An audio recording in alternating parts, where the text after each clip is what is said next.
So mga tol, matapos nga po ang magandang performance ni Devin Haney sa laban niya nito lang nakalipas na linggo kontra kay Regis Prograis, kung saan pinabagsak niya sa round 3 at binugbog hanggang round 12. Panay nga po ang self-proclaim ni Devin Haney matapos po kasi niyang sabihin na dapat fighter of the year ang laban niya kay Regis Prograis at dapat maging trainer of the year din daw ang kanyang tatay na si Bill Haney.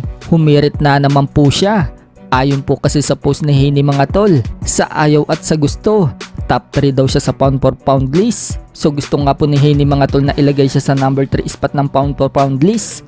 Alam naman po natin mga tol na si Alexander Usyk ang nasa number 3 spot ng pound for pound list. So parang gusto nga pong palitan ni Devin Haney itong si Alexander Usyk. Samantala, banat naman ni Devin Haney, wala daw makakatalo sa kanya. Kahit na sino man, kahit pa nga daw itong si Gervonta Tank Davis, hindi daw mananalo sa kanya. Nagbabalak nga din pong umakyat si Devin Haney ng 147 pounds. Pero sa ngayon, ang gusto ng mga fans na makalaban niya ay sina Tank Davis, Teofimo Lopez at Ryan Garcia. Sa kabilang banda naman mga tol, dahil marami nga po ang bumabatikos ngayon kay General Casimero dahil sa hindi magandang performance na ipinakita niya sa laban niya sa bansang Japan noong October 12 kontra kay Yukinori Ogoni na nauwi sa technical draw. Di na nga po napigilan ni Casimero mga tol na maglabas ng saloobin at i-throwback ang mga sakripisyo niya sa pagbaboxing. Una na nga pong sinabi ni Casimero mga tol sa post niya, laos na daw siya, wala daw siyang laban, pero bakit daw pinag-uusapan siya?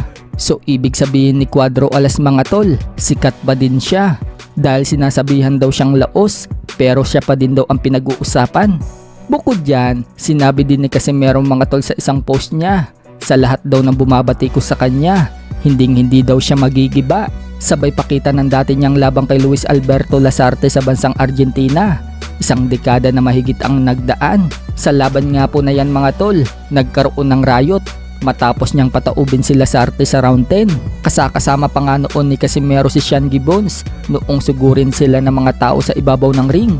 Pinagsusuntok at hinagisan sila ng upuan at kung ano-ano pang matitigas na bagay. Bigla nga pong naglaho dyan si Casimero sa ibabaw ng ring.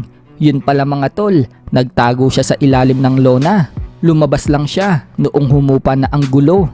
Sa kabilang dako naman mga tol, alam na nga po ng karamihan na tagumpay pong naagaw ng Japanese unbeaten na si Jinjiro Shigeoka ang titulong IBF minimum world title ni Daniel Valladares noong October 7.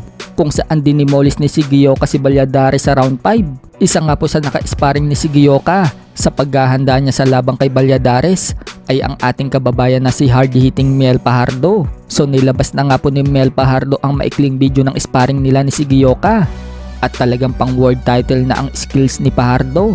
Pinahirapan kasi ng Pinoy ang kampiyon na ngayon na si Shigeoka. Tumatama nga po ang mga solid punches ni Fajardo, pero medyo parang hindi pa nga po pinapakita ni Fajardo dyan ang agresibo niyang galawan. Kumbaga siguro ayaw lang ipakita ni Fajardo ang tunay niyang lakas at pigil nga po ang mga suntok niya. Posible din kasi makalaban ni Fajardo itong si Shigeoka kapag umakyat ito ng dibisyon. Marami nga po ang nag-aabang dito kay Fajardo mga tol na mapalaban sa world title. Ito na daw ang susunod kay Casimero dahil sa angkin nitong lakas.